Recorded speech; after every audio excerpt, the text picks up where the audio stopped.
श्री गणेशाय नमो नमः। सरस्वती नमस्तुभ्यं वरदे कामरूपिणी विद्यारंभम करिष्यामि। सिद्धिर्भवतु मे सदा। शिव शक्ति को कोट कोट प्रणाम।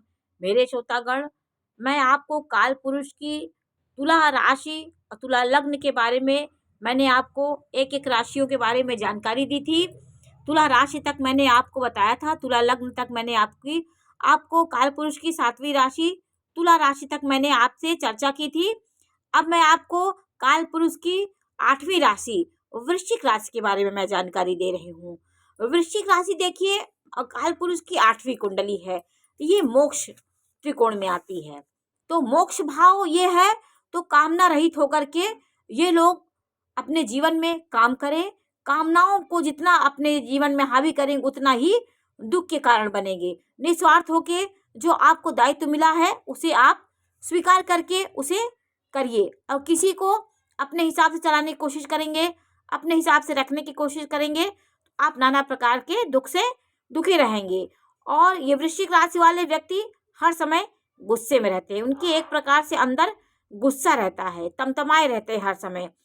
और इनके जीवन में ये किसी विषय पे बहुत गुण तक पहुंच जाते हैं, अंदर तक पहुंच जाते हैं। तो ये राशियों का स्वभाव होता है। ये राशि में चंद्रमा नीच का हो जाता है। तो आज मैं लग्न के बारे में जानकारी दे रही हूँ, और राशि भी इसी में शामिल है। राशि का भी इसी तरह निर्धारण किया जाता है। तो लग्न आपको पूर्वी क्षितिज पे जो राशि उदित हुई, तो ऐसे 2-2 घंटे की लग्न होती है। तो मैं आज आपको वृश्चिक लग्न के बारे में जानकारी दे रही हूँ। देखिए, वृश्चिक राशि का निर्माण कैसे होता है, चाहे वो लग्न हो चाहे राशि हो। चंद्रमा जिस राशि में प्रवेश करेगा तो वो राशि हो जाएगी जिस नक्षत्र में, तो राशि का निर्माण होता है। तो देखिए, विशाखा नक्षत्र के 1 चरण और अनुराधा के 4 चरण, ज्येष्ठा नक्षत्र के 4 चरण से वृश्चिक राशि का निर्माण होता है। इसलिए ज्येष्ठा नक्षत्र मूल नक्षत्र के अंतर्गत आता है, तो आपकी वृश्चिक राशि मूल राशि के अंतर्गत आती है। तो ये राशि और ये लग्न हमारे नरेंद्र मोदी प्रधानमंत्री नरेंद्र मोदी कुंडली में वृश्चिक लग्न और वृश्चिक राशि बनी हुई है। उनकी राशि इसी प्रकार की थी। उनका उच्च का मंगल, चंद्रमा उच्च का बैठा हुआ है, स्वग्रही मंगल। तो ये एक लक्ष्मी योग बनाता है। बहुत कुंडलियाँ, वो मैंने पहले बताया था आपको, मोदी जी की कुंडली के बारे में जानकारी दी थी। मैं आज सिर्फ इतना बता रही हूँ, उनकी भी लग्न वृश्चिक है और राशि भी वृश्चिक है। तो वृश्चिक राशि वाले 3 राशियों के संयोग से ये इसका निर्माण हुआ। 3 नक्षत्रों के संयोग से वृश्चिक राशि का निर्माण हुआ। विशाखा नक्षत्र, अनुराधा नक्षत्र और ज्येष्ठा नक्षत्र। और ज्येष्ठा नक्षत्र के चारों चरण मूल में आते हैं। अनुराधा नक्षत्र वो शनि का नक्षत्र है, ज्येष्ठा नक्षत्र बुध का नक्षत्र है, उनके स्वामी बुध होते हैं, और विशाखा नक्षत्र स्वामी बृहस्पति होते हैं। तो ये गूढ़ विषयों के खोज करने वाले व्यक्ति होते हैं। ये अगर आपकी राशि भी वृश्चिक है, इन नक्षत्रों में आपकी राशि है, तो आप मेष राशि के भी होंगे। कभी कभी ऐसा होता है आपकी लग्न कोई होती है, राशि कोई होती है, चंद्रमा कहीं लिखा होता है। जैसे चंद्रमा ये लग्न है और चंद्रमा आपका कहीं 5 में बैठा हो, 2 में बैठा हो, तो वो आपकी राशि हो गई। ये लग्न अलग हो गई, राशि अलग हो गई। तो देखिए, वृश्चिक लग्न वाले का स्वामी होता है मंगल। यदि इसकी स्थिति 10वें भाव में हो तो आप सेना, प्रशासन, प्रबंधन क्षमता ये सब आप में बहुत अच्छी होगी। आप बहुत बड़े अंदर से बहुत वीर, पराक्रमी और क्रूर स्वभाव के होंगे। आपके इन मनुष्यों के मन में क्रोध ही ये होते हैं। ये अंदर से क्रोध इनके हर समय, कोई बात करेंगे चिड़चिड़ापन रहता है, मन मलिन करके बात करेंगे। इस लग्न में जातक जन्मे होते हैं तो ये व्यक्ति अत्यंत हुष्ट-पुष्ट और साहसी होते हैं। खाने में बहुत तेज होते हैं, डाइजेशन सिस्टम इनका खराब हो जाता है ज़्यादा खान पान से। ये परिश्रम भी बहुत करते हैं। इनका परिश्रम लक्ष्य प्राप्ति में सहायक होता है। ये कभी बैठते नहीं हैं, कुछ ना कुछ ये करने के इनके अंदर साहस, ऊर्जा हर समय भरा रहता है। ये परिश्रम अधिक करते हैं, आराम कम करते हैं। सदैव कुछ ना कुछ करने के ये लगे रहते हैं करने में। इनका परिश्रम एक लक्ष्य की ओर रहता है, क्योंकि गूढ़ रहस्य होता है इनके अंदर। ये काल पुरुष की 8वीं राशि है। तो ये राशि वालों व्यक्ति इनके सफलता, इनके अगर ये परिश्रम से पीछे नहीं हटेंगे, अपने लक्ष्य के प्रति सदैव लगे रहेंगे तो सफलता इनके कदम चूमती है। हर प्रकार की बाधाओं का सामना करने के लिए ये सदैव तत्पर रहते हैं और विजय भी प्राप्त कर लेते हैं। ये व्यक्ति पुरुषार्थी होते हैं, निर्भीक और बुद्धिमान होते हैं। किसी योजना को बनाने में चतुर और इसमें तर्क शक्ति अपार होती है। योजना बहुत बनाते हैं। इस व्यक्तियों की सलाह से कार्य अन्य व्यक्तियों की सलाह से इनको कभी कार्य नहीं करना चाहिए। अपने विवेक, अपने सामर्थ्य को ध्यान में रखकर ही कोई कार्य करें।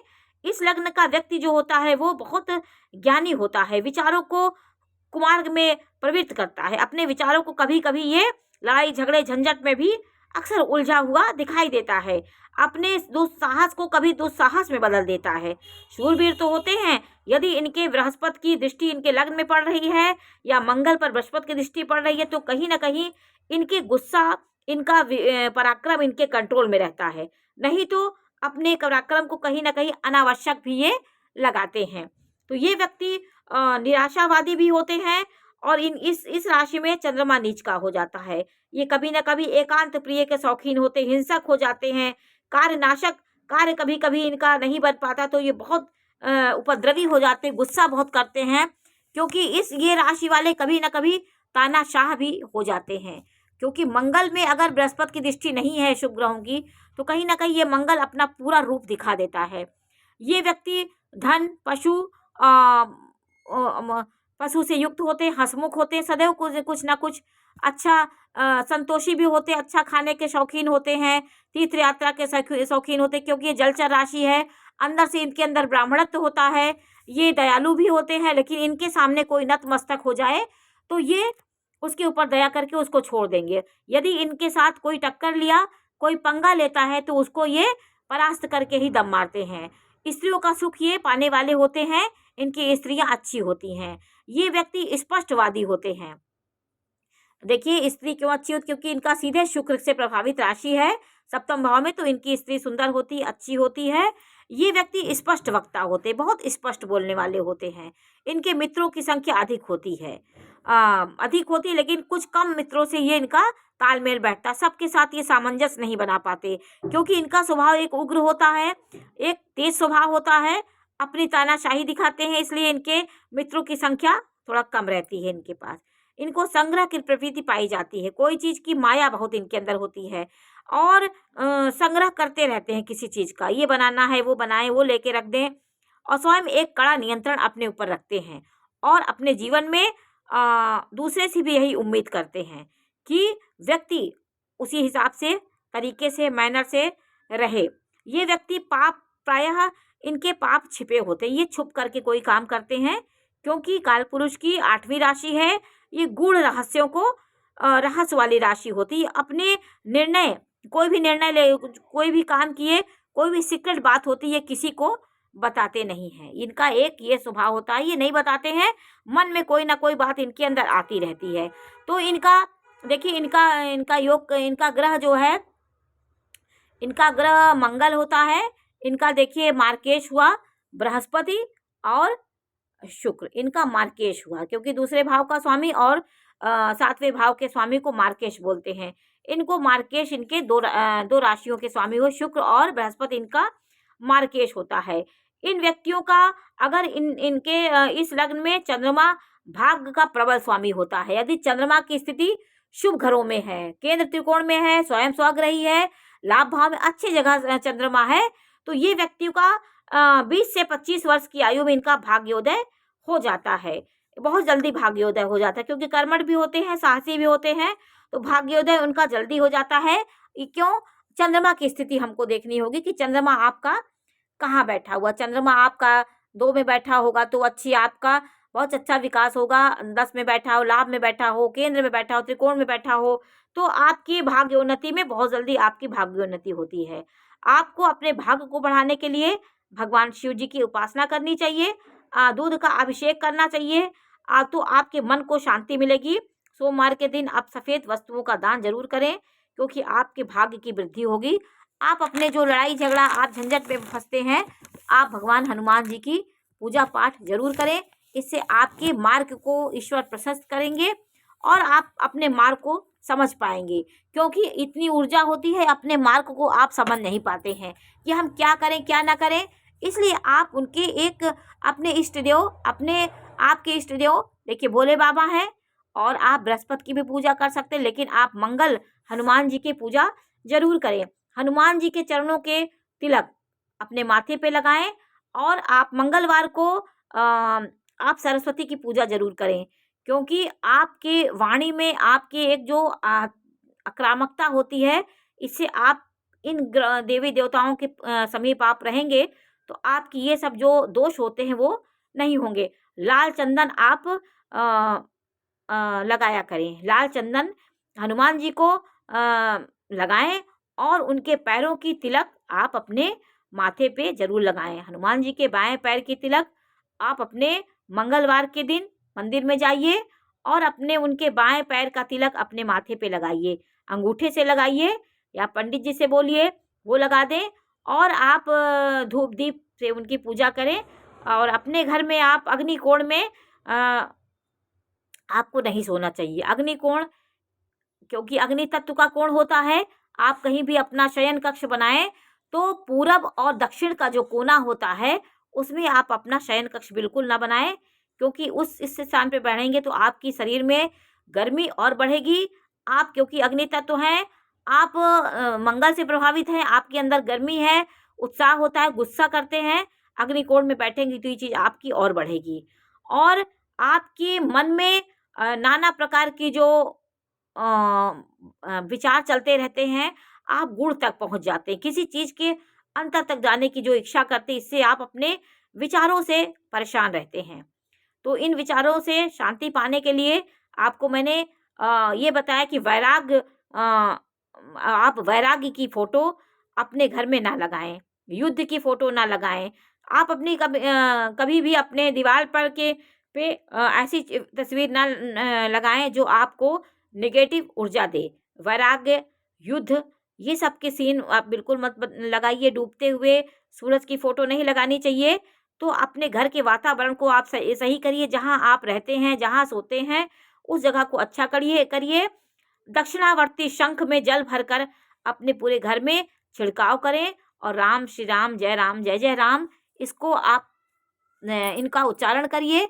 भगवान शिव की पूजा करिए, और भगवान हनुमान जी के समीप रह के आप कष्टों से निजात पा सकते हैं। तो आपको ये सब करने से आपके जीवन में सकारात्मक ऊर्जा का संचार होगा, क्योंकि जब हम इष्ट देव को हम अपने जीवन में जब इष्ट देव को हम अपने जीवन में लाते हैं तो इष्ट देव ही हमें अपने और उनके हमारे मार्ग को बताते हैं। हमें कुछ नहीं करना, हमें क्या करना है ये वो रास्ता अपने आप हमें देते जाएंगे। इसलिए हम अपने इष्ट देव को साथ लेके ही अपने जीवन को चलाएं। इन राशियों के ये लग्न वाले, ये राशि वाले, इनको आप मूंगा रत्न धारण कर सकते हैं। मूंगा एक रत्न होता है, उसको आप धारण कर सकते हैं। पुखराज, आप पढ़ाई लिखाई वाले कर रहे हैं, विद्या अध्ययन के, आप कैरियर के उसमें आगे बढ़े तो आप पुखराज भी धारण कर सकते हैं। और चंद्रमा का रत्न मोती आप धारण कर सकते हैं, क्योंकि जो केंद्र त्रिकोण में जो ग्रह होते हैं उनकी अनुकूल आपने रत्नों को धारण कर सकते हैं। तो आप मूंगा धारण कर सकते हैं, और पुखराज धारण कर सकते हैं, और मोती कोई भी आप धारण कर सकते हैं उंगली में। मोती आपको सबसे छोटी उंगली में धारण करना चाहिए, और मूंगा अनामिका उंगली में, पुखराज तर्जनी उंगली में धारण करना चाहिए। तो आज मैंने आपको इसके बारे में जानकारी दी। आपको कोई भी जानकारी नहीं इसमें समझ में आ रही है तो आप कमेंट्स भी कर सकते हैं। और आपको हमारा चैनल पसंद आ रहा हो, अच्छा लग रहा हो, तो आप इसको लाइक भी करिए, सब्सक्राइब करिए, जिससे हम आपको नई नई वीडियो के बारे में नई नई वीडियो बनाकर आपको नई नई जानकारी हम देते रहेंगे। आज मैंने आप कालपुरुष की 8वीं राशि वृश्चिक राशि और वृश्चिक लग्न के बारे में मैंने जानकारी दी। मैं आपको धनु राशि और धनु लग्न के बारे में भी जानकारी दूंगी। धनु, मकर, कुंभ, मीन, ये राशियां भी मैं आपको क्रम से बताएंगे। तुला राशि तक मैंने पिछले एपिसोड में बता दी हूँ। अब आज मैंने इसको बताया, अब मैं धनु राशि के बारे में भी आपको किसी दिन चर्चा करूंगी। नमस्कार।